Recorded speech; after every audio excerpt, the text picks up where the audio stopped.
Hi friends, അസ്സലാമു അലൈക്കും. Welcome back to my channel. ഇന്ന് ഞാൻ ഒരു അടിപൊളി കൂന്തൽ റോസ്റ്റിൻ്റെ റെസിപ്പിയുമായിട്ടാണ് വന്നിട്ടുള്ളത്. അപ്പോൾ വളരെ പെട്ടെന്ന് തന്നെ തയ്യാറാക്കിയെടുക്കാൻ പറ്റുന്ന ഈ കൂന്തൽ റെസിപ്പി എങ്ങനെ ഉണ്ടാക്കിയെടുക്കും നമുക്ക് നോക്കാം. അപ്പോൾ ഈ ഒരു കൂന്തൽ റോസ്റ്റ് നമുക്ക് നെയ്ച്ചോറിനും അതുപോലെ തന്നെ ചപ്പാത്തിക്കും പൊറോട്ടക്കൊക്കെ ആയി കഴിക്കാൻ പറ്റും. പിന്നെ നമുക്ക് വീഡിയോയിലോട്ട് കിടക്കാം.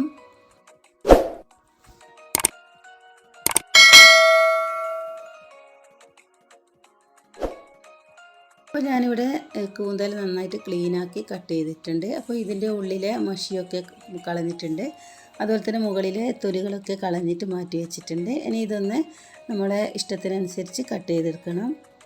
അപ്പോൾ ഞാൻ ഈ ഒരു കൂന്തൽ റോസ്റ്റ് തയ്യാറാക്കിയെടുക്കുന്നത് കൊണ്ട് തന്നെ വട്ടത്തിലാണ് ഇതുപോലെ കട്ട് ചെയ്തെടുക്കുന്നത്. അപ്പോൾ കുറച്ച് നല്ല വലിപ്പമുള്ള ഒരു കൂന്തൽ തന്നെയായിരുന്നു ഇത്.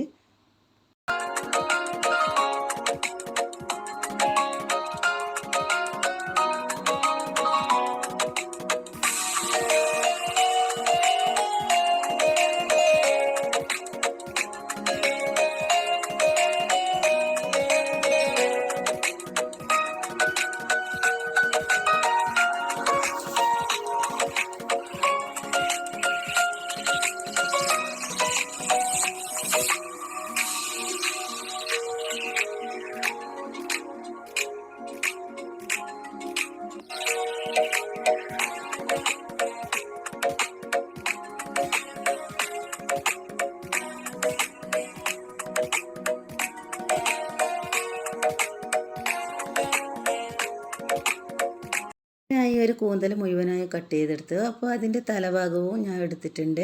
അപ്പോൾ ഇനി ഇതിലേക്ക് ഞാൻ കുറച്ച് മുളക് പൊടി, അതുപോലെ തന്നെ കുറച്ച് മഞ്ഞൾപ്പൊടി, പിന്നെ കുറച്ച് ഗരം മസാലപ്പൊടി, പിന്നെ ആവശ്യത്തിനുള്ള ഉപ്പ് ഒക്കെ ചേർത്തിട്ട് നന്നായിട്ട് കൈ ഉപയോഗിച്ചിട്ട് മിക്സാക്കി കൊടുക്കുന്നുണ്ട്. ഞാൻ ക്ലീനാക്കിയ ഈ ഒരു കൂന്തൽ കട്ട് ചെയ്തതിന് ശേഷം ഒന്നുകൂടി നന്നായിട്ട് കൈ വൃത്തിയാക്കിയിട്ടുണ്ടായിരുന്നു. അപ്പോൾ ഇനി ഒരു പാന് സ്റ്റവ് കത്തിച്ചെടുത്ത് വെച്ചിട്ട് അതിലേക്ക് നമുക്ക് ആവശ്യത്തിലുള്ള വെളിച്ചെണ്ണ ഒഴിച്ച് കൊടുക്കാം.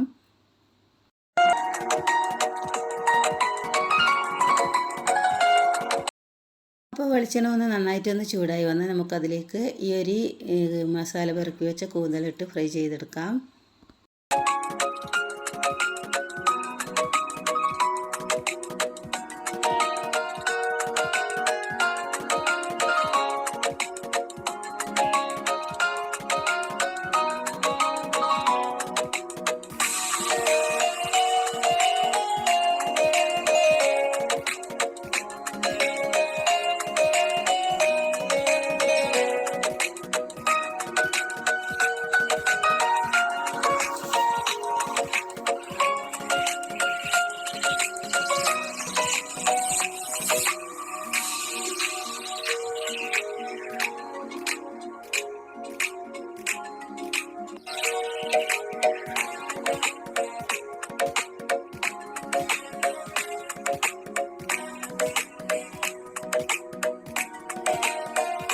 റോസ്റ്റിനേക്കുള്ള കൂന്തൽ ഇവിടെ ഫ്രൈ ആയി വന്നിട്ടുണ്ട്.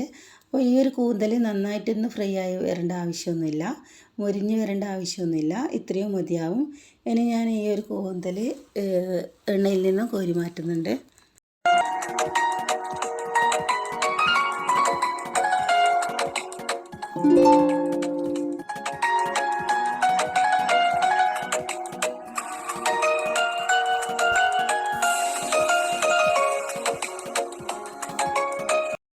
കൂന്തൽ ഫ്രൈ ചെയ്തെടുത്ത അതേ പാത്രത്തിൽ തന്നെ ഞാൻ കുറച്ചും കൂടി വെളിച്ചെണ്ണ ഒഴിച്ച് കൊടുത്തിട്ടുണ്ട്.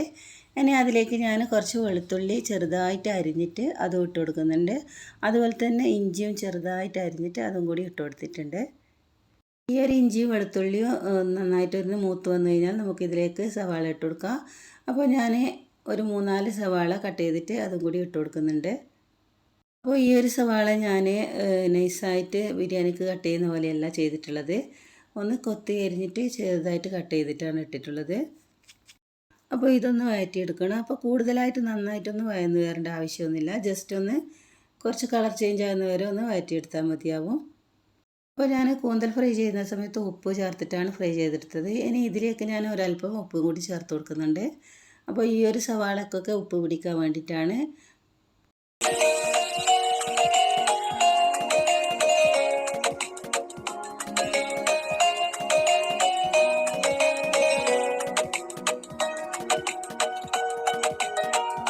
ഇനി ഇതിലേക്ക് 3-4 പച്ചമുളകും കൂടി കട്ട് ചെയ്ത് ഇട്ട് കൊടുക്കുന്നുണ്ട്. അപ്പോൾ നമുക്ക് ഇഷ്ടത്തിനനുസരിച്ച് കട്ട് ചെയ്തിട്ട് കൊടുക്കാം.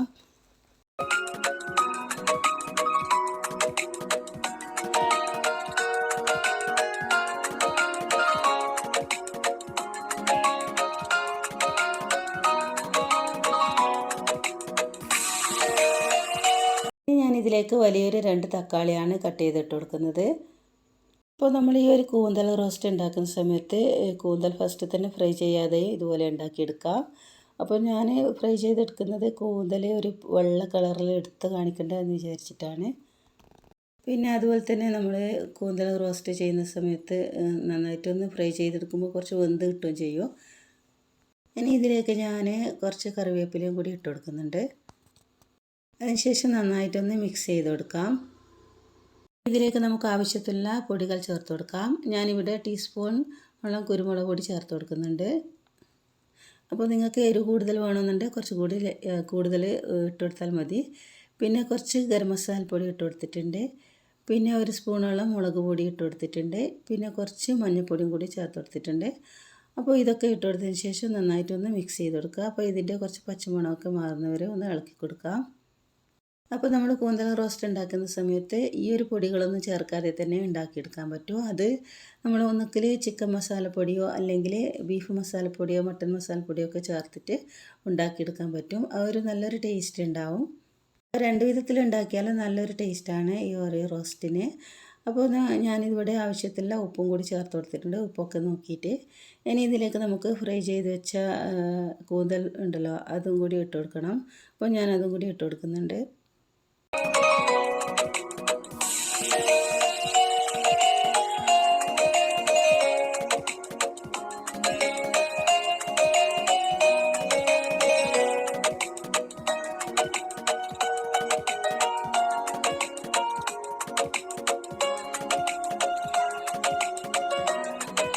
ഇനി ഇതിലേക്ക് കുറച്ച് മല്ലിയിലും കൂടി ഇട്ട് കൊടുക്കാം. അതിനുശേഷം ഒന്ന് നമുക്ക് അടുപ്പ് വെച്ച് മൂടിയിട്ടൊന്ന് ലോ ഫ്ലെയിമിലിട്ട് കുറച്ച് സമയം വെക്കാം. അപ്പോൾ അതിനുശേഷം സ്റ്റവ് ഓഫ് ചെയ്തിട്ടൊന്ന് നന്നായിട്ടൊന്ന് മിക്സ് ചെയ്ത് കൊടുക്കാം. അപ്പോൾ അടിപൊളി ടേസ്റ്റുള്ള നല്ലൊരു കൂന്തൽ റോസ്റ്റ് ഇവിടെ റെഡി ആയിട്ടുണ്ട്. അപ്പോൾ എല്ലാവരും ഇതുപോലെ ഒന്ന് ട്രൈ ചെയ്ത് നോക്കുക. അഭിപ്രായം കമൻ്റായിട്ട് അറിയിക്കുക. ഇഷ്ടപ്പെട്ടാൽ ലൈക്ക് ചെയ്യുക, ഷെയർ ചെയ്യുക. അതുപോലെ തന്നെ ഇതുപോലത്തെ പുതിയ പുതിയ വീഡിയോയുമായി വീണ്ടും വരുന്നു. അപ്പോൾ ഇതുപോലെ കൂന്തൽ റോസ്റ്റ് ഉണ്ടാക്കിയാൽ നമുക്ക് നെയ്ച്ചോറിനും അതുപോലെ തന്നെ ചപ്പാത്തിക്കും പൊറോട്ടയ്ക്കൊക്കെ കഴിക്കാൻ നല്ലൊരു ടേസ്റ്റുള്ള ഒരു റെസിപ്പിയാണിത്. അപ്പോൾ നമ്മൾ നെയ്ച്ചോറിനൊക്കെ ഇതുപോലെ ഉണ്ടാക്കിയെടുത്താൽ പിന്നെ വേറൊരു കറിയൊന്നും ആവശ്യമില്ല. അപ്പോൾ ഇന്നത്തെ വീഡിയോ ഇത്രയേ ഉള്ളൂ. ഇനി അടുത്ത പുതിയ വീഡിയോയുമായി വീണ്ടും വരുന്നവരേക്കും താങ്ക് യു ഫോർ വാച്ചിങ്.